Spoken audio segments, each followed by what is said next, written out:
Bem, pessoal, falando da questão da ética na ciência, né? Não só na ética de se fazer a ciência, como nós vamos ver mais adiante quando falarmos da neutralidade axiológica, mas também na forma como, muitas vezes, as obras dos cientistas, as obras dos acadêmicos que fizeram seus TCCs, que elaboraram suas teses, demoraram bastante tempo no estudo, na reflexão, na pesquisa, e depois, quando divulgam esses trabalhos, muitas vezes esses trabalhos são apropriados indevidamente por outras pessoas que colocam trechos ou então até integralmente essa produção desse cientista como se fosse seu, tá? Se apropria disso.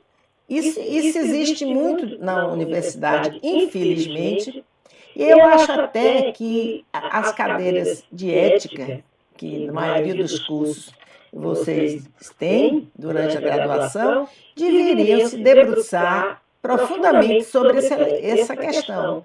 Porque, na verdade, a maioria das vezes, as cadeiras de éticas apenas falam da questão da ética profissional, como o formando deve se manter de forma ética e moral diante do trabalho que ele vai desenvolver, mas a questão da apropriação de direitos autorais, isso passa batido na universidade. Eu sei muito bem, porque há mais de 30 anos que eu oriento trabalhos dessa ordem, e eu me deparei muitas vezes com plágios assim terríveis, tá? Que realmente não é necessário que se faça isso. O aluno, mesmo não tendo tempo, ou não tendo muita disposição, ele tem que, se ele quer ter um grau universitário, ele precisa se dedicar a fazer um trabalho científico no final do seu trabalho escolar, do seu trabalho, da sua rotina, da sua caminhada pela universidade para obter um diploma. Tá? Então, o plágio, ele tira completamente a autenticidade, né? A confiabilidade, a validade de um trabalho de TCC. Se você sai de lá tirando coisas de outros, dos livros que você leu, ou de trabalhos na internet, e colocando como se você tivesse escrito aquilo, é um plágio, é um erro que, inclusive, é cabível de ser penalizado, inclusive de forma legal, tá certo? Legalmente você pode ser penalizado, porque existe o que se chama os direitos autorais, quer dizer, os direitos do autor, né? A Constituição da República, ela contempla essa questão. No artigo 5º, que fala dos direitos dos cidadãos, ele contempla em alguns incisos essa questão e diz que só quem pode dispor e só quem pode divulgar e autorizar uma divulgação são os autores que escreveram coisas, que produziram obras, que compuseram músicas.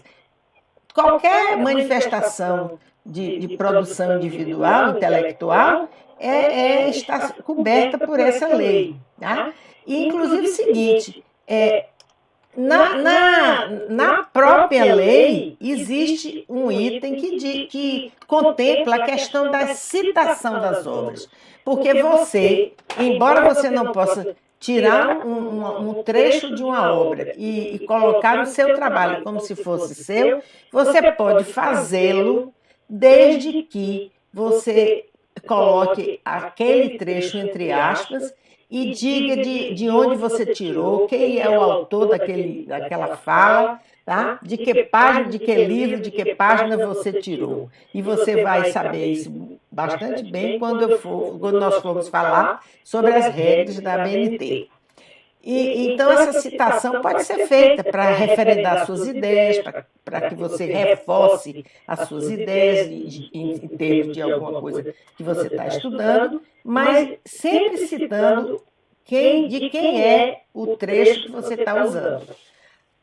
Agora, eu gostaria de falar agora sobre a questão, que eu falei da questão de ética, a questão da neutralidade axiológica, tá? Porque a neutralidade axiológica é um debate que existe, né, entre o meio científico e o meio acadêmico, onde se discute se realmente ela existe, se o pesquisador que é provido de ideologias, de valores, de crenças, certo?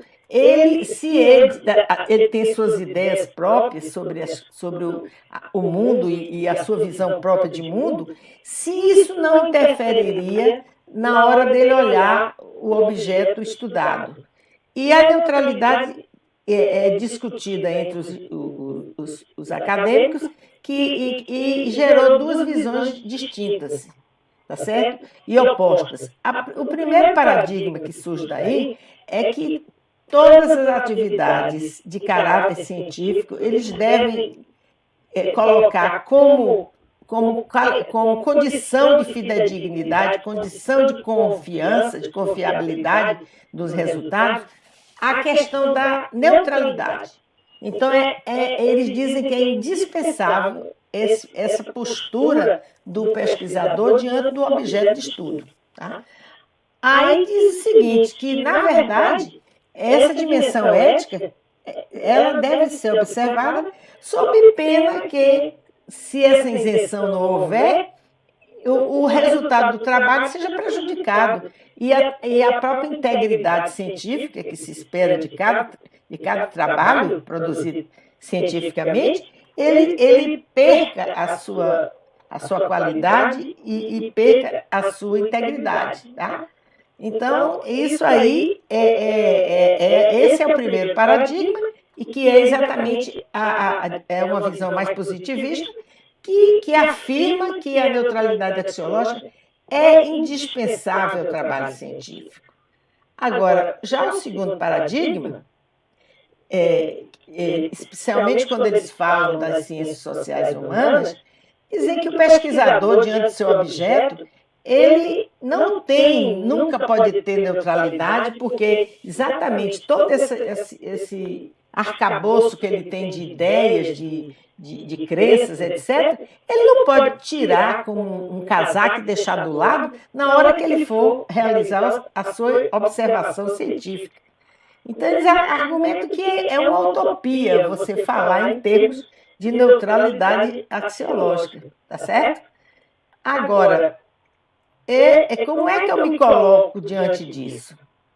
Bem, eu sou de uma corrente que acha que tudo tem um meio termo, né? Nesse aspecto, embora eu seja muito radical nas minhas coisas, nas minhas crenças, e na minha forma de ver as coisas, mas eu acho que no aspecto científico a gente tem que ter uma posição de centro, que é o seguinte: você vai buscar ter a neutralidade, o seu senso de honestidade, de ética, vai procurar ser neutro diante do objeto que você está estudando, tá certo? Interpretando o contexto que você está vendo ali dessa forma, mas sabendo sim que é muito difícil que haja completamente a neutralidade.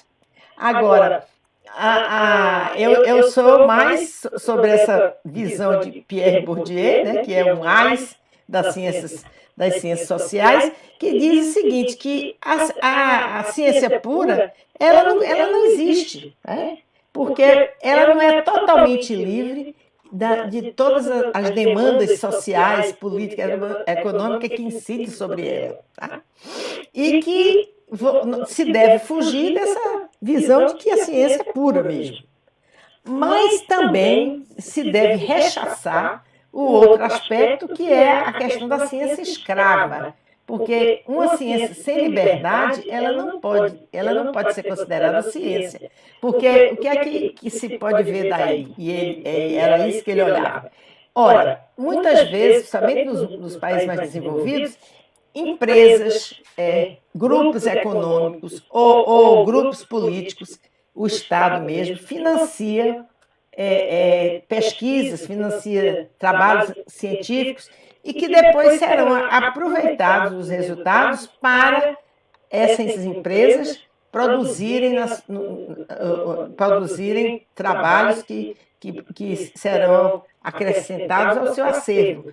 E além disso, quando o Estado também, em alguns tipos de condição política, principalmente mais impositiva, menos democrática, muitas vezes o Estado financia, mas ele policia as conclusões que são tiradas dos estudos, né? Em alguns casos até impedindo a publicação disso. Então, essa é a chamada ciência escrava, a qual o pesquisador, o cientista, não deve se submeter, tá certo? Sob pena, ele não está fazendo ciência. Agora, eu queria somente aqui agradecer vocês terem vindo, espero que vocês tenham entendido tudo, e eu acho que eu falei de uma maneira muito clara e direta, e gostaria de dizer o seguinte: se vocês não entenderam alguma coisa, por favor, deixa aqui uma mensagem, deixa o seu nos comentários, deixa a sua questão, ou então manda para o meu e-mail, que também está aqui embaixo, para que eu possa responder a vocês. Responderei a todos. Agora, vamos aguardar, porque em seguida nós vamos já divulgar o segundo vídeo, que é exatamente a complementação desse, onde nós falaremos mais diretamente sobre o TCC e dos seus aspectos conceituais. Então, gente, até a próxima aula. Obrigada por assistirem. Se gostaram, deem um like aí. E se também quiserem continuar com o curso, se inscrevam no canal. Vocês todos são muito bem-vindos.